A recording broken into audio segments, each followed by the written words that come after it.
The excitement around the Samsung Galaxy S24 Ultra is rising as the company's big phone launches for the year come to a close and rival firms announce their fall smartphones. Now it's time to look forward to 2024 and see what Samsung has planned. The Galaxy S24 Ultra seems to be the company's flagship phone.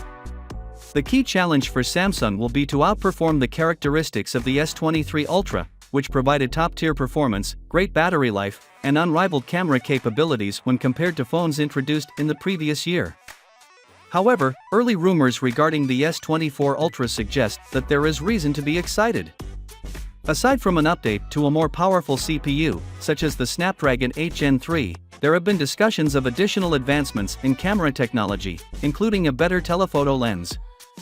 Furthermore, Samsung may contemplate boosting the rate of its 6.8-inch panel and using a stacked battery strategy, which might improve battery life even further.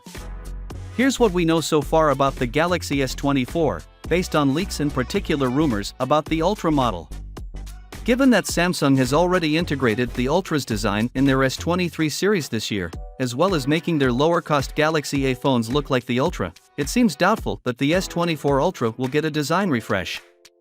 However, the addition of bezels to the display may result in certain alterations. Samsung seems to like the appearance of having a row of camera lenses on the back of its phones, so that's likely to continue. One possible change to the Ultra's design would be the use of materials. According to reports, Samsung may replace the phone's armor aluminum sides with titanium sides, and this modification seems to be applicable to all three versions in the range. According to Ice Universe, this adjustment might result in a weight decrease of up to 1 gram over its predecessor.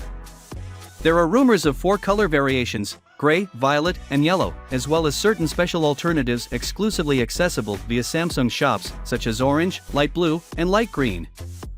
Finally, what are your thoughts about it? So with that being said, let me know your thought in the comment below, and if you are new here, please subscribe. Peace out.